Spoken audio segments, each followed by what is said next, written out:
Olá, seja muito bem-vindo ao último episódio desta série intitulada Cresça na Crise, como reorganizar a sua empresa.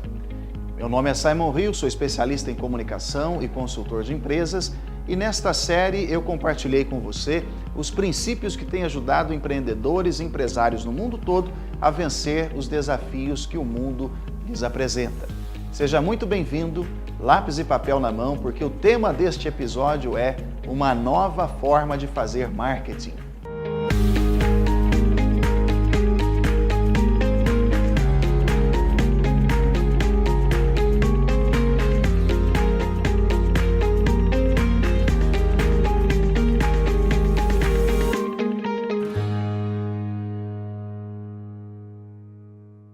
Nesta série, nós já falamos sobre o que é uma crise, como conceituar crise e enfrentar, saber qual é a crise que você está passando.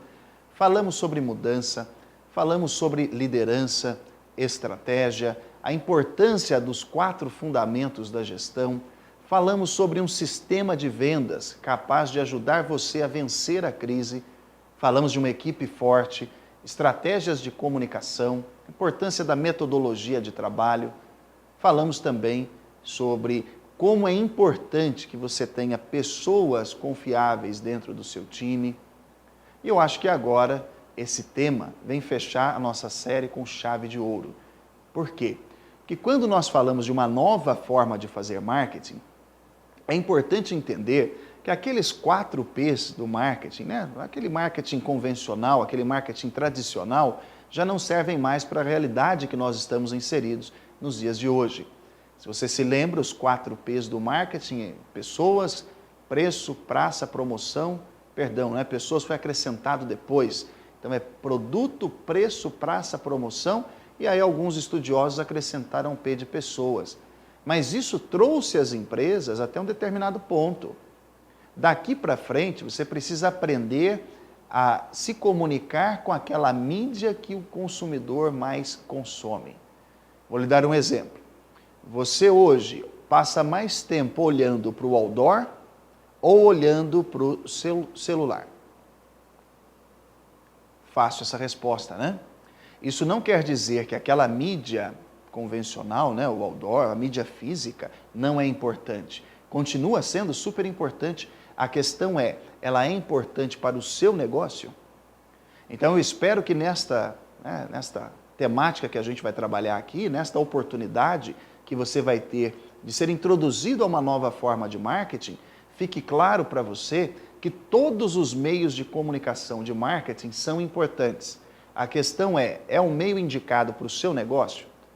Então aquele conceito ultrapassado, de fazer só carro de som, propaganda volante, panfleto, faixa, placa, cartaz, talvez não seja a mídia que o seu consumidor ideal consome.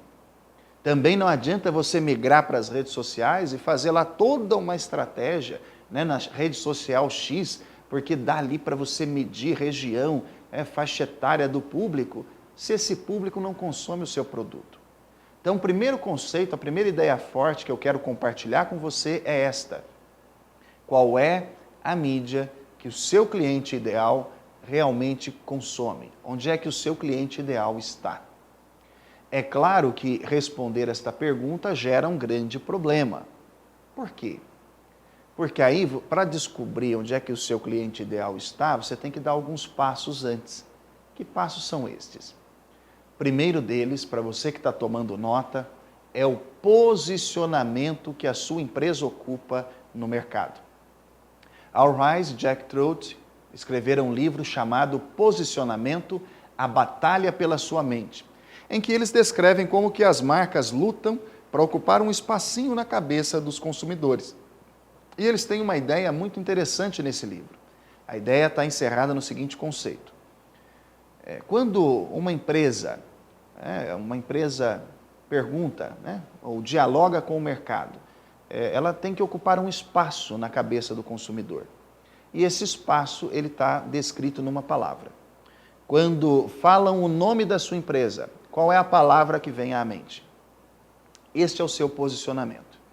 Então pode ser de repente um atendimento diferenciado, uma entrega rápida, a qualidade do produto.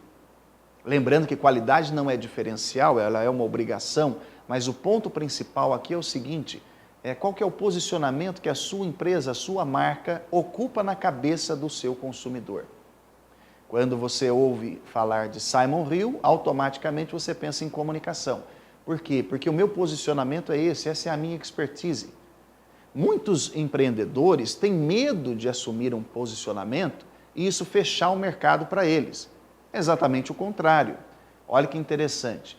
Nós falamos durante as últimas 2 semanas sobre técnicas de empreendedorismo, sobre coisas que você tem que fazer para se tornar um empreendedor melhor. Lembrando que eu estou falando a partir de um prisma da comunicação. Ou seja, quando você assume um posicionamento, ao invés do mercado se fechar, o mercado se abre para você. Por quê? Porque dentro de comunicação está atitude empreendedora, liderança, metodologia e processos, estratégia de trabalho, trabalho em equipe, comunicação franca, marketing. Então, quando você assume um posicionamento de mercado e ocupa um espaço na cabeça das pessoas, o mercado se abre para você. É claro que aí vem um segundo desafio. Uma vez que você tem um posicionamento, você tem que encontrar um segmento.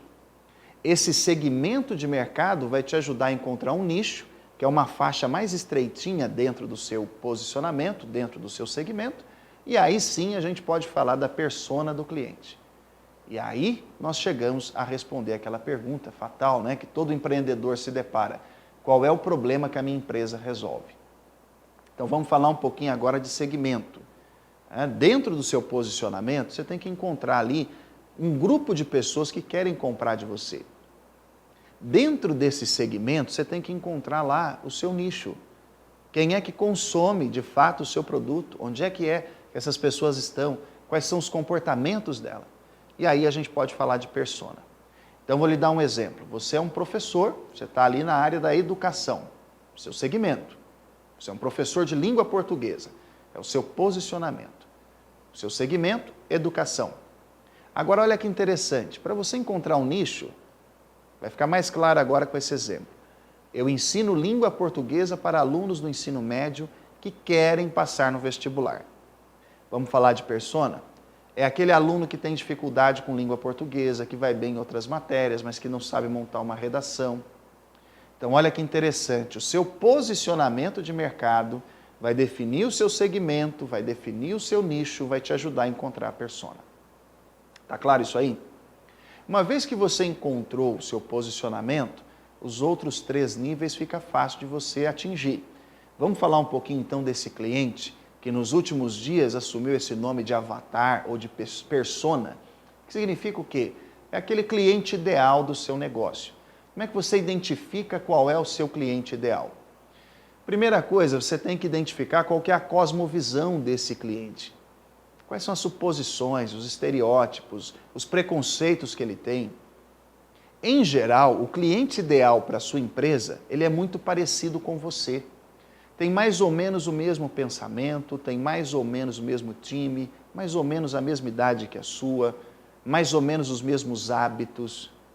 Então, note, uma nova forma de fazer marketing não é simplesmente anunciar, é anunciar para a pessoa certa, na mídia certa. Tá claro? Então, agora a gente pode falar, né, das dores do cliente, que é aquela pergunta que atormenta todo empresário. Qual é o problema que a minha empresa resolve? Quando você responde essa pergunta, todo o conceito de marketing se fecha. Seu posicionamento vai estar claro, seu segmento de mercado vai estar claro, seu nicho vai estar claro, a sua persona parece que aparece para você. Puxa, esse é o meu cliente ideal. Quando você responde essa pergunta, qual é o problema que a minha empresa resolve? E aí deixa eu lhe dar uma pista. Talvez esta seja uma das contribuições mais legais que eu vou passar para você. Você quer conversar diretamente com o seu cliente? Você quer que o seu marketing converse com o seu cliente? Você tem que estar atento a 4 coisas. Primeira delas, qual é a realidade emocional do meu cliente? Quais são as aspirações dele? O que ele quer? O que ele almeja? Quais são as necessidades do meu cliente? Ele tem aqui um estado de espírito, talvez uma angústia em relação ao futuro. Vamos pegar aí o sujeito que está entre os 35 e 50 anos. ele já se formou, constituiu família, já conseguiu algum sucesso financeiro, mas ele tem medo de não manter isso. Então entenda qual é a realidade emocional do seu cliente. Quais são as necessidades dele? Quais são os problemas concretos que ele precisa resolver? Nem sempre uma pessoa compra por medo, tá? Ou para aproveitar uma oportunidade. Em geral, ela compra também para resolver um problema imediato, direto. Quais são os desejos que o meu cliente tem? Quais são os sonhos? O que ele almeja para a vida? O que ele ainda não alcançou que ele quer? E por último, quais são as vontades? Desejo e vontade é diferente. Tem coisa que a pessoa faz só para satisfazer o seu ego. Se você começar a observar o comportamento das pessoas em cima deste conceito, né, realidade emocional, qual que é o medo que essa pessoa tem? Qual é a necessidade que ela tem de imediato, né? O que ela precisa resolver? Se você olhar bem para o seu cliente e descobrir qual que é o desejo, a aspiração de futuro dele e quais são as vontades, você tem aí uma chave para se comunicar com o seu público, encontrar a sua persona, identificar se você está no nicho certo ou não, ok? Às vezes fazer algum ajuste de segmento de mercado para reforçar o posicionamento da sua empresa na mente do seu consumidor. Então note, não é só uma questão de aproveitar uma campanha numa mídia digital. É uma questão de se comunicar com o cliente certo, na hora certa, através do canal certo. Tá bom? Para mim foi um prazer compartilhar um pouquinho do meu conhecimento com você nesta série, né, com 10 episódios que nós chamamos de Cresça na Crise. Como reorganizar a sua empresa para que você possa de fato ter sucesso no seu negócio. Meu nome é Simon Hill e eu estive com você aqui na TV Postos falando sobre como crescer na crise. E agora eu desejo a você muito sucesso e até a nossa próxima conversa, tá bom? Tchau!